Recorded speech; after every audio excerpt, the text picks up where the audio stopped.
అక్కడ ఇక్కడ లేదు, ప్రతి చోట గంజాయి మోకల దాడులు పెరిగిపోతూనే ఉన్నాయి. దీనికి బానిసలుగా మారిన యువకులు మత్తులో నేరాలు చేస్తూ దాడులకు కూడా పాల్పడుతున్నారు. అభం శుభం తెలియని పాలిటెక్నిక్ విద్యార్థినిపై గంజాయి బ్యాచ్ మూకుమ్మడిగా దాడి చేయడంతో ఆ విద్యార్థి హాస్పిటల్ పాలై ప్రాణాపాయం నుంచి తప్పించుకున్నాడు. ఈ ఘటన మహబూబ్ నగర్లో జరిగింది.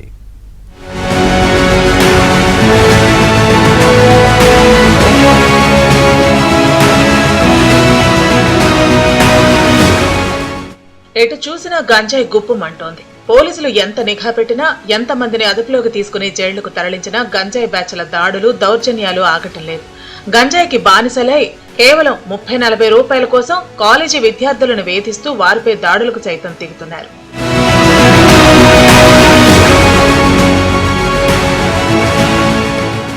భూత్పూర్ మండలం అన్నాసాగర్ కు చెందిన చిన్న నరసింహులు అనే రైతు కుమారుడైన సాయి చరణ్ మహబూబ్ నగర్ ప్రభుత్వ పాలిటెక్నిక్ కాలేజీలో మెకానిక్ డిప్లొమా 3వ సంవత్సరం చదువుతున్నాడు.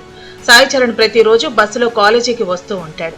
కాగా 16వ తేదీ సాయంత్రం కాలేజీ ముగిశాక 5 గంటల ప్రాంతంలో బండ్లగేరి ప్రాంతంలో ఇతర విద్యార్థులతో కలిసి వస్తుండగా సుమారు 8 మంది యువకులు వారిని అడ్డగించి డబ్బులు ఇవ్వాల్సిందిగా దబాయించారు.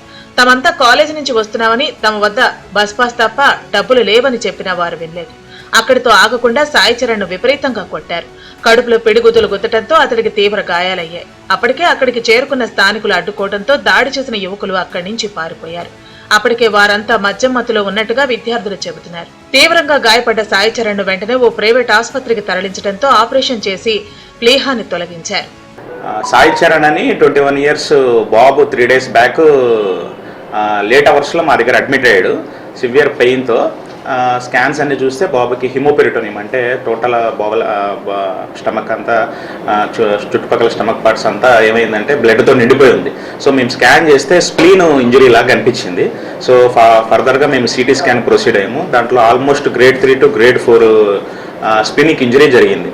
సో ఇమీడియట్గా మేము కాల్ తీసుకొని ఆ టైంలో బాబుకి హిమోడైనమిక్గా ఇన్స్టేబుల్ అవుతున్నాడు. సో ఇమీడియట్గా మేము ఓపెన్ ల్యాప్రాటమీ చేసి పేషెంట్కి స్ప్లీనెక్టమీ చేయడం జరిగింది.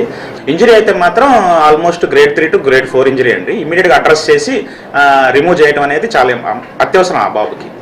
తమ కుమారుడిపై దాడి జరిగిన ఘటనపై పోలీసులకు ఫిర్యాదు చేశామని, అయినా ఇప్పటికీ వారిని అదుపులోకి తీసుకోలేదని బాధిత విద్యార్థి తండ్రి చిన్న నరసింహులు ఆవేదన వ్యక్తం చేశాడు. గంజాయి అలవాటు పడి దాడి చేసి ఉంటారని సాయి చరణ్ తండ్రి అనుమానం వ్యక్తం చేశాడు. ఇదిలా ఉంటే దాడికి పాల్పడ్డ యువకుడి ఫోటో చూపించినా పోలీసులు అదుపులోకి తీసుకోలేదని తల్లి ఆవేదన వ్యక్తం చేసింది. బండ్లగేరి ఏరియాకి వెళ్ళి బంజాని గుడి దగ్గరికి వెళ్ళి వస్తున్నప్పుడు అక్కడ ఒక 7-8 మంది గంజాయి బ్యాచ్ వాళ్ళంట అమౌంట్ అడిగినారు మా బాబును. మా అమౌంట్ అడిగితే మా దగ్గర అమౌంట్ లేవు, బస్ పాస్ తప్ప అమౌంట్ అయితే ఏం లేదు అని చెప్పడం జరిగితే, మీ దగ్గర అమౌంట్ లేకుండా ఎట్లుంటారు, 50 రూపాయలు అన్న 30 రూపాయలు అన్న ఇవ్వండి అంటే ఏం లేదంటే, దాంట్లో మా బాబు అందరికంటే వీక్గా ఉన్నది మా బాబు, జర కొంచెం బక్కగా ఉంటాడు. అతన్ని కడుపులేసి గుద్దడం జరిగింది గట్టిగా. దాంట్లో ఒక పార్ట్ ఒక తీసేయడం జరిగింది వివేక్ హాస్పిటల్లో. ఇప్పటికి సర్జరీ చేసి తీసేసారు. మా బాబు ఆ రోజు అయిన సంఘటన పోలీస్ స్టేషన్లో కంప్లైంట్ చేసి ఇప్పటికీ 5 రోజులు అవుతుంది. ఇప్పటి వరకు వాళ్ళని పట్టుకోలేదు, వాళ్ళు పరారులో ఉన్నారు, ఇప్పటి వరకు దొరుకుతలేరు అని చెప్తున్నారు. చూపించినాక కూడా మేము వాళ్ళని ఏమి ఓపెన్ చేసి చూసిన తర్వాత కూడా రెస్పాండ్ అవుతలేదు పోలీస్ డిపార్ట్మెంట్. కొట్టింది ఈ బాబు.